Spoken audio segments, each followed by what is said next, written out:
Now it's time for Upon Further Review. Upon further review, And in this Upon Further Review, we'll be going over the Thursday night game, and that'll be between the Minnesota Vikings and the Green Bay Packers. That's the Week 5 matchup between these two NFC North Division rivals. And they will be playing this game on October 2nd at 8:30 p.m. Eastern Time, and you can catch them on the simulcast between CBS and the NFL Network. So these two teams are heading into this game 2-2 as these division rivals are going to be battling it out. Is they're in a tie for second place, a three-way tie with the Bears as the third team, and the Lions are in first place at 3-1. So this is a very important game for both these teams, especially for the Packers, as they can ill afford to lose a division game at home. The Vikings, this one would go a long way towards possibly winning the division title, which seemed impossible just a week or so ago, but now is a possibility once again, because after the month of September, it's anyone's division as we enter October. And Teddy Bridgewater looked very impressive in his first start as an NFL quarterback for the Vikings, as he had 317 passing yards in his debut as a starter. Of course, he had debuted the week before. He had some limited time. He had 150 yards in that game. So total so far between those two performances, he has already 467 yards off of just 50 pass attempts. He hasn't thrown a touchdown yet, but he hasn't thrown an interception either. So he's been looking really impressive in that limited action. He's already shown definitely that he has tons of potential, and sky's the limit for Teddy Bridgewater. Of course, the Vikings are going to need to get strong performances from McKinnon and from Asiata in their running game there. McKinnon had a huge week in Week 4 against the Falcons as he ran for 135 yards, and Asiata had 3 touchdowns. So they can perform like that and keep the time of possession running and keep the ball out of Aaron Rodgers' hands, then the Vikings have a chance. But I'll tell you, the Packers, after going down hard to Seattle in Week 1 and then bouncing back in that comeback at home against the Jets in Week 2. Then they went to Detroit and lost, but now after Week 4, that big win in Chicago, even though they did let up over 500 offensive yards to the Bears, they only let up 17 points. They put up 38, and they really looked impressive. And now they're going back home for their second home game of the season, and they're hosting the Vikings. They're looking to really put up some points and put up some numbers, as Aaron Rodgers is just 1 yard shy of 1,000 yards on this young season. He's already thrown for 999 yards and 9 touchdowns and just 1 interception. So Aaron Rodgers has been on fire, especially he was on fire last week as he threw for 302 yards as he hit the 300 mark for the second time. In both of the Packers' victories so far this season, he's gone over 300 yards, whereas in both of their losses, he was held to below 200 yards. So that's something to definitely look out for, because that's going to be a huge factor in this game. Is going to be how much yards is Aaron Rodgers, going to be able to put up. Of course, he's got the targets. He's got Randall Cobb. He's got Jordy Nelson, and they're two of the top receivers. They always put up big numbers, and they've been putting up some big numbers in the last few weeks. It's just last week, Cobb had 113 yards, and then the other win back in Week 2, Nelson had 209 yards. So if you get a big performance out of those guys, that will go a long way towards victory for the Packers. We actually go inside the stats and we actually look at the passing numbers for these teams. So far this year, the Packers are 15th in the NFL with total team passing yards. Minnesota Vikings, on the other hand, they're 25th. So not exactly big stats, of course. A lot of that has to do, it's a young season still. Whereas the Packers' numbers shouldn't go up, as they should keep climbing up on the stat chart.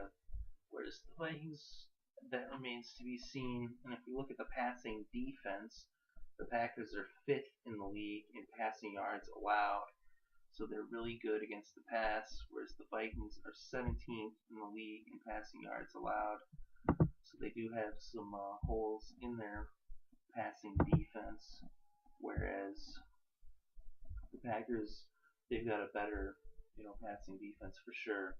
So definitely the advantage in the passing game is on the favor of the Packers, without a doubt. Of course, if you look at the running though, on offense, the Vikings are 8th in the league in rushing yards. So they average the 8th most rushing yards. They've been running the ball even without AP, doing a really good job running the ball. And the Packers, though, have been struggling to run the ball, as they're 28th in the league when it comes to rushing yards. So Packers struggle to run the ball, so the clear favor when it comes to running the ball is with Minnesota. So the Packers, they're the better passing team. The Vikings are the better running team.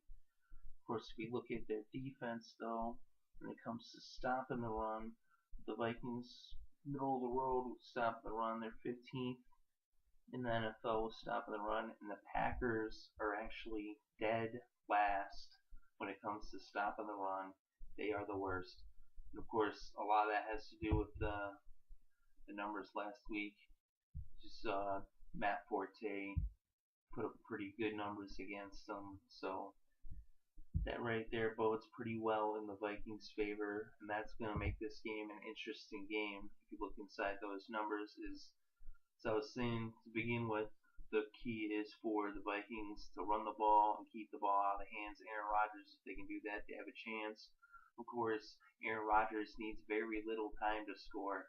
They're such a potent, high passing attack of the Packers that they just let it go. They let it fly. They get down the field. Aaron Rodgers throws more passes to his receivers than any other quarterback in the NFL. It's been that way for a long time, and he airs it out. He's the best at throwing the long bomb, throwing the deep route, and just the give and go. It's impressive, and they span the length of the field in less than 2 minutes without a problem. Definitely they can score in under 3, that's for sure. I mean, the Packers, with the way that they play, sometimes it seems as if they can just score at will. Of course, other times, it kind of depends on what plays that they're calling. That's why, it seems that at the end of a half, at the end of the first half, you see that they'll all of a sudden come out with a huge play with like no time on the clock. And at the end of the game, you never count them out, because as long as Aaron Rodgers has even one possession with the ball, he can make something happen. Even just one play, that's all he needs. Give him 2 or 3 plays, give him like 30 seconds on the clock, even give him a minute, and he's good to go. So really the key for the Vikings is they just gotta score early, and they gotta score often, and they gotta just keep running and keep wearing down the Packers defense, keep the Packers defense on the field. Of course, I don't think it's gonna matter either way if they can do that or not. I actually think that the Packers are gonna whoop them pretty bad, in my opinion. Of course, I would not be surprised though if this ends up being a close game and being within one possession. Either way, though, I think the Packers win. Whether they have to come from behind, whether they just blow them out, they're gonna win this game, in my opinion. This to me is like the most sure thing of the week. Even is the Packers right here in Lambeau Field. I would be shocked if they lost this game. So it's just really a matter of how much are they going to win by. It's going to be close. It could be. It's possible. It is close. But I don't really think it will. I think the Packers will end up winning by like 10 points. But I won't be surprised if it comes down. And I'd like to see a close game. It'd be more exciting. As a fan, I like to see it come down to the end and be entertained for every single moment. I watch even the blowouts regardless. But hey, give me a good game. That's always the best, right? So that's what I think is going to happen. Let me know in the comments below what you think is going to happen. I'm very interested to hear all of your opinions about the game tonight and about the whole show in general. So thank you very much for listening to Upon Further Review and listening to the whole entire show, The Wedge. It's been fun doing the show, as it always is, as we love football and we love doing the show, and we love just watching the football every week. Is something I do just for the love and for the fun of it. And I greatly appreciate everyone listening. Make sure if you did enjoy the show, hit the like button and subscribe. Because each and every week we bring you this show, The Wedge, and we also bring you recaps for every single game. We also bring you upon further reviews for every single game. So keep an eye out for those, as we'll be doing bonus upon further reviews for all the other games happening on Sunday and Sunday night and Monday night. And we'll be uploading those as the games come closer. Just keep an eye out. We usually put up some on Friday, some on Saturday, and if there's any we haven't yet put up, they'll be up by Sunday morning. And then usually the Monday night one is up by Monday morning. And then we get the recaps out there as soon as possible once the games happen and once we watch the games and go over all the stats and everything. So, once again, thank you very much. Greatly appreciate you listening. Hope you're having a great day and have a great weekend and enjoy the Thursday night game and a beautiful autumn weekend with some great football and, of course, the Sunday night and the Monday night games. So I know I'll be watching, I'll be enjoying them, and I hope you will also be enjoying them. Whether you're watching the games or not, enjoy your weekend.